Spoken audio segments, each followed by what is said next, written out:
Hello friends, this is Soumadip Bhattacharya.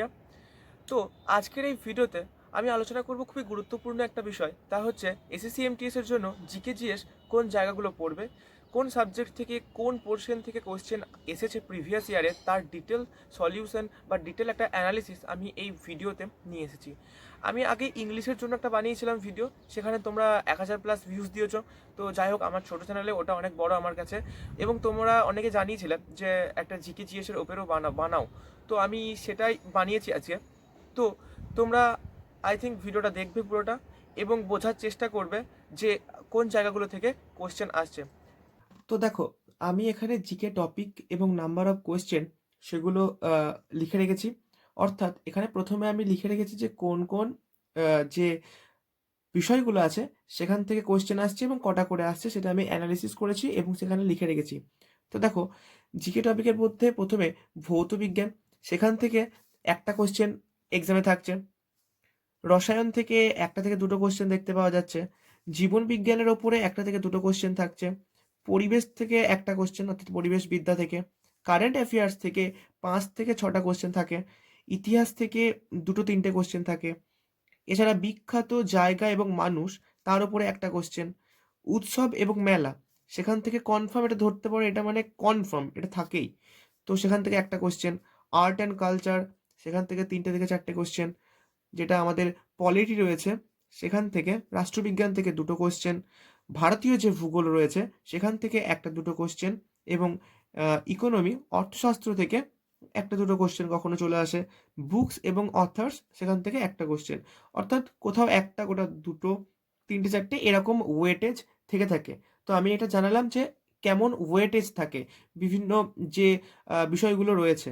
তো এখানে এইভাবে আসে জিকে টপিক এবং নাম্বার অফ কোশ্চেন। এবার যদি কোন যে এই যে এতগুলো আমি বিষয় বললাম, সেই বিষয় থেকে কোন কোন টপিকগুলো থেকে আসে, অর্থাৎ ভৌত বিজ্ঞান থেকে কোন জায়গাগুলো থেকে কোশ্চেন আসছে, রসায়ন থেকে কোথা থেকে আসছে, ইতিহাস থেকে কোন জায়গাগুলো ওরা বেশি ফলো করছে, তো তার ওপরেও আমি অ্যানালিসিস করেছি এবং সেটাও করে আমি লিখে রেখেছি, তোমাদেরকে এই ভিডিওতে দেখাবো। তো তার আগে তোমরা সাবস্ক্রাইব কিন্তু করবে আর লাইক দেবে। ভিডিও বানানোর ডেডিকেশনটা তো দেখছো, মানে আমি পুরো একদম ডায়েরিতে লিখে তোমাদের জন্য, তোমাদের হেল্প করার জন্য এটা করেছি। কারণ দু একজন বলেছিলে যে মানে জিকের ওপরে একটা ভিডিও করতে টপিকগুলো, তো নিজে আমি এটা করেছি। তো এবার দেখো, যদি কারেন্ট অ্যাফেয়ার্স নিয়ে বলি যে কোন টপিকগুলো থেকে বা কোন জায়গাগুলো থেকে ওদের কোশ্চেন আসছে এক্সামে, যেটা আমি অ্যানালিসিস করে দেখেছি। তো কারেন্ট অ্যাফেয়ার্স থেকে তো বলেছিলাম যে 5-6টা কোশ্চেন থাকে, যেটা থাকবেই কনফার্ম এটা। তো যেখান থেকে আসে সেটা হচ্ছে নতুন নিযুক্তি। অর্থাৎ যে নতুন কোনো স্থল সেনা প্রমুখ হোক বা বায়ুসেনা প্রমুখ যে নিযুক্তিগুলো হচ্ছে, বা কোনো একটা অর্গানাইজেশনের যে হেডকে নিযুক্তি করছে, বা ডিআরডিও, ইসরো, এই সমস্ত জায়গায় যারা চেয়ারপারসন নিযুক্তি হচ্ছেন, তো সেইগুলো থেকে কোশ্চেন আসে, তোমরা নিশ্চয়ই জানো। অর্থাৎ নতুন নিযুক্তি, অর্থাৎ অ্যাপয়েন্টমেন্ট থেকে। রিসেন্ট স্পোর্টস, স্পোর্টস থেকে তোমরা ধরে নাও যে একটা কারেন্ট অ্যাফেয়ার্সের কোশ্চেন কনফার্ম আসবেই।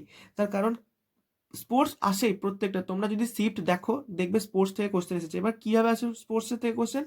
জায়গা, মানে কোন জায়গায় স্পোর্টসটা হোস্ট হচ্ছে, কোথায় হবে। অর্থাৎ যেমন 2024-এ T20 ওয়ার্ল্ড কাপ হবে, সেটা কোন জায়গায় হবে, কোশ্চেন আসতেই পারে।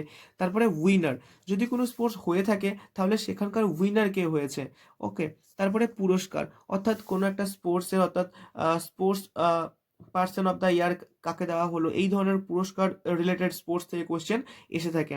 অর্থাৎ এই গেল রিসেন্ট স্পোর্টস। এরপরে আসছে কি? যোজনা। অর্থাৎ যে রাজ্য এবং সেন্টারে যে যোজনাগুলো হয় না, যে যেমন তোমরা জানো উজ্জ্বলা যোজনা, তারপর হচ্ছে স্বচ্ছ ভারত যোজনা, এই সমস্তগুলো বা যেগুলো রিসেন্ট তৈরি হচ্ছে সেইগুলো, সেই সমস্ত যোজনা থেকে কোশ্চেন কনফার্ম আসে। ঠিক আছে, এটাও একটা স্টার মার্কসওয়ালা। তো এরপরে আসে সম্মান এবং পুরস্কার। যেমন অনেক সময় নোবেল পুরস্কার কে জিতলো, অ্যাবেল পুরস্কার কে পেলো, এই ধরনের কোশ্চেনগুলো সম্মান পুরস্কারের মধ্যে, এগুলো কারেন্ট অ্যাফেয়ার্স থেকে জিজ্ঞেস করে নেয়, তোমরা জানো সবাই।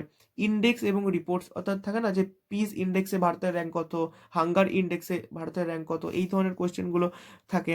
এছাড়া মিলিটারি অভ্যাস, যেমন নোমাডিক এলিফ্যান্ট, এই ধরনের অভ্যাসটা কার সাথে হয়, বা যদি বলা হয় যে মৈত্রী, এই অভ্যাস কার সাথে হয়, এই ধরনের মিলিটারি এক্সারসাইজ যেগুলো হয় না, সেগুলো কোশ্চেনে জিজ্ঞেস করে নেয়। ওকে, তো এই গেল কারেন্ট অ্যাফেয়ার্সের পোর্শন। এরপরে আমি যদি জিকে টপিক ওয়াইজ দেখি, তাহলে দেখো এখানে আমি লিখে রেখেছি যে স্ট্যাটিক পোর্শন জিকে টপিক থেকে কোনগুলো আসে, যেমন দেখো, মেলা, উৎসব, এটা আসবেই।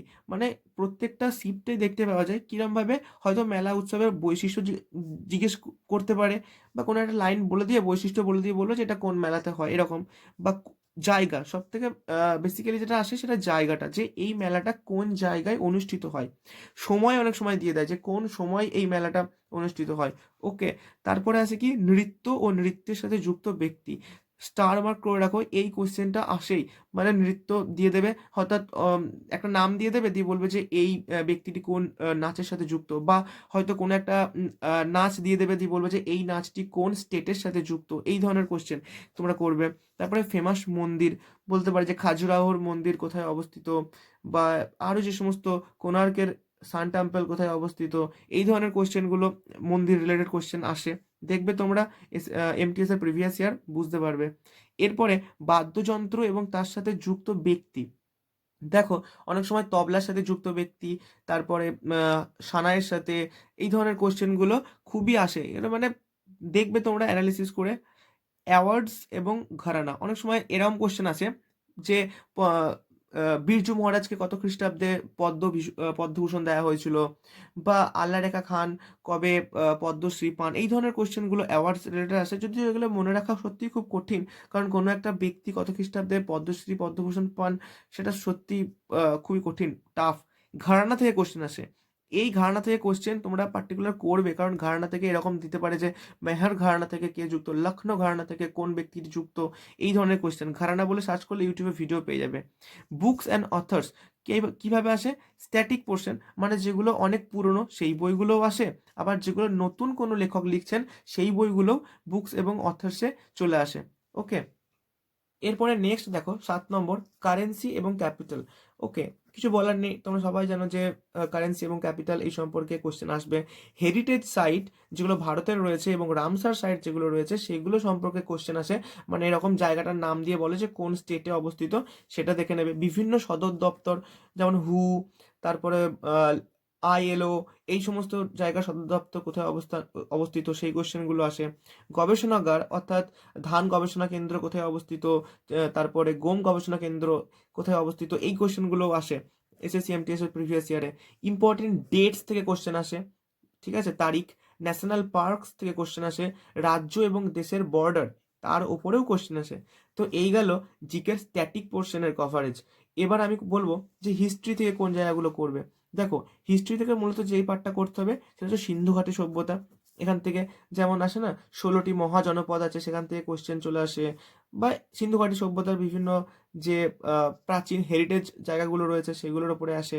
ওকে, তারপর বৌদ্ধ ধর্ম এবং জৈন ধর্মের ওপরে কোশ্চেন আসে। ওকে, গৌতম বুদ্ধ, মহাবীর স্বামী, এই সমস্ত রিলেটেড। ইম্পর্টেন্ট যুদ্ধ, দেখো হিস্ট্রি মানেই তো ব্যাটেলস, তো ব্যাটেলস কোন রাজার সাথে হয়েছে বা কত তারিখে হয়েছে এগুলো মনে রাখা ইম্পর্টেন্ট। এরপরে দিল্লি সালতানাত, মুঘল বংশ, এই সমস্ত, মানে বিভিন্ন রাজার রাজত্বকাল পিরিয়ডস, সেই রাজার কি যুদ্ধ করেছেন, কি ফেমাস ওয়ার্ক করেছেন সেই রাজা বা সেই নবাব, সেইগুলো থেকে কোশ্চেন আসে। ওকে, ইস্ট ইন্ডিয়ান পিরিয়ড যেটা রয়েছে, মানে বিভিন্ন ভাইসরয়দের, মাউন্ট ব্যাটেন কি কাজ করেছেন, লর্ড কার্জনের সময় কি কি ঘটেছে, এই সমস্ত কোশ্চেনগুলো, অর্থাৎ ভাইসরয়ের যে কাজগুলো রয়েছে সেগুলো ভালো করে করে রাখতে হবে ইস্ট ইন্ডিয়ান পিরিয়ড থেকে। এরপরে রয়েছে গান্ধিয়ান যুগ। দেখো, গান্ধী যুগটা স্কিপ করা যাবে না, টোটালটাই পড়তে হবে, কারণ এখান থেকেই তো আমাদের মডার্ন হিস্ট্রি। তো এই জায়গা থেকে কোশ্চেন এসে থাকে হিস্ট্রিতে। ওকে, তো এবার বলবো পলিটি। তো পলিটিতে কি কি কোশ্চেনগুলো তোমাকে দেখবে যে এগুলো কোশ্চেন এসেছে আমাদের এক্সামে এমটিএসে, সেগুলো হচ্ছে আর্টিকেলস থেকে। আর্টিকেলসগুলো ভালোভাবে করে রাখবে। পার্টস যেগুলো আছে সেগুলো, তো অ্যামেন্ডমেন্টস খুব ইম্পর্টেন্ট, সংশোধন যেগুলো হয়েছে সেগুলো খুব ইম্পর্টেন্ট, সেখান থেকে কোশ্চেন আসে। কোন বিষয়, এইটা তো স্টার মার্ক করো, এটা তো 2022-এ এত এসেছে যে কোন বিষয় কোথা থেকে নেওয়া, তার ডিপিএসপি কোথায় থেকে নেওয়া, আমাদের যে রাষ্ট্রপতি যে পদ সেটা কোথায় থেকে নেওয়া, এই ধরনের কোশ্চেনগুলো। ফান্ডামেন্টাল ডিউটিস কোথায় থেকে নেওয়া, বিশাল ইম্পর্টেন্ট এই পয়েন্টটা, এটা করে রাখবে। রাষ্ট্রপতি প্রধানমন্ত্রী এই পার্টটা করে রাখবে। তো এইভাবে তোমরা পলিটিটা করতে পারো। এইগুলো জায়গা থেকে কোশ্চেন আসতে দেখেছি আমি, যার জন্য আমি নোট করে রেখেছি। এরপরে ভূগোল নিয়ে কথা বলি। তো ভূগোলের মধ্যে কি হয়েছে, ভারতের পর্বত খুব ইম্পর্টেন্ট কোশ্চেন আসে, ভারতের মাটি, ভারতের নদী, এটা থেকে তো কোশ্চেন আসেই, নদ নদী সম্পর্কে। ওকে, সৌরজগৎ থেকে কোশ্চেন আসে, ঠিক আছে, ইম্পর্টেন্ট লেকস যেগুলো আছে, বিভিন্ন রেভলিউশনের নেম, ঠিক আছে, মানে বুঝতে পারছো, যেগুলো পিঙ্ক রেভলিউশন, সিলভার রেভলিউশন যেগুলো রয়েছে এই ধরনেরগুলো। এছাড়া ড্যাম, জনজাতি, এখান থেকে কোশ্চেন কখনো কখনো নাও আসতে পারে, যাই হোক ড্যাম থেকে কোশ্চেন আসে। তো এই গেল ভূগোল পোর্শনটা। এরপরে যদি আমি ইকোনমির পোর্শনটা কথা বলি, তো দেখো ইকোনমিতে জনগণনা কম, একদম তুমি লিখে নাও, কম্পালসারি, এটা আসবেই এই জায়গাটা থেকে কোশ্চেন, জনগণনা থেকে কোশ্চেন প্রচুর আসে।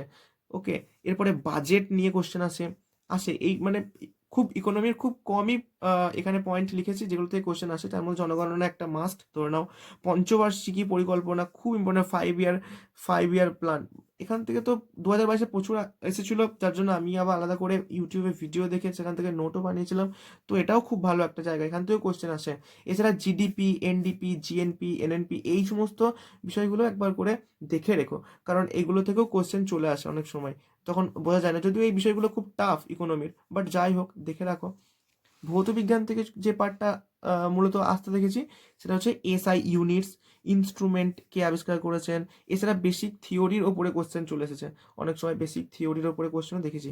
রসায়নে কি দেখেছি, পিরিয়ডিক টেবিল থেকে, তো আজকাল বিভিন্ন এক্সামে কোশ্চেন আসছে, মানে এসএসসির সব একটা করে শিফটেই এই ধরনের পিরিয়ডিক টেবিল থেকে কোশ্চেন থাকেই, বিভিন্ন এলিমেন্টগুলো থাকে না, সেই এলিমেন্টের ওপরে। এছাড়া কেমিক্যাল ফর্মুলা, এটা তো আসেই, বিভিন্ন এক্সামেই আসে। ওকে, এবার লাস্ট পড়ে রইলো জীবন বিজ্ঞান থেকে প্রাণী জগতের ওপরে, উদ্ভিদ জগতের ওপরে কোশ্চেন আসতে আমি দেখেছি।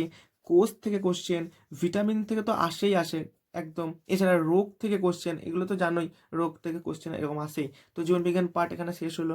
তো এই ছিল যে টপিকগুলো। ওকে, সো দ্যাটস অল। তো আই থিঙ্ক তোমরা ভিডিওটা দেখলে এবং ভিডিওটা দেখে তোমরা বোঝার চেষ্টা করলে। দেখো, যদি আমার ডেডিকেশন, যদি আমার অ্যানালিসিস তোমাদের ভালো লেগে থাকে, তাহলে অবশ্যই কিন্তু সাথে থাকবে, একটা সাবস্ক্রাইব করবে এবং ভিডিওটি শেয়ার করবে। অনেক পরিশ্রম করে আমি এই টপিকগুলো নিয়ে এসেছি, নিজের যে বছরে এক্সাম দিয়েছিলাম সেখানকার অ্যানালিসিস এবং 2023-এ অ্যানালিসিস করে নিয়ে এসেছি। যদি ভালো লাগে তো লাইক অবশ্যই একটা করবে এবং তোমরা জানাবে যে আর কোন বিষয়ের ওপরে আমি ভিডিও করব। দেখো, এই যে ভিডিওটা করলাম শুধুমাত্র এসএসসি এমটিএস না, এই টপিকগুলো থেকে এসএসসির সমস্ত এক্সামেই কিন্তু কোশ্চেন আসছে। তো শুধুমাত্র এসএসসি এমটিএস এর জন্য না, অন্যান্য এক্সামের জন্য তোমার এটা হেল্পফুল হবে। আই থিঙ্ক তোমাদের ভালো লেগেছে ভিডিওটা। যদি ভালো লাগে তো সাবস্ক্রাইব আবার করে দেবে। Thank you.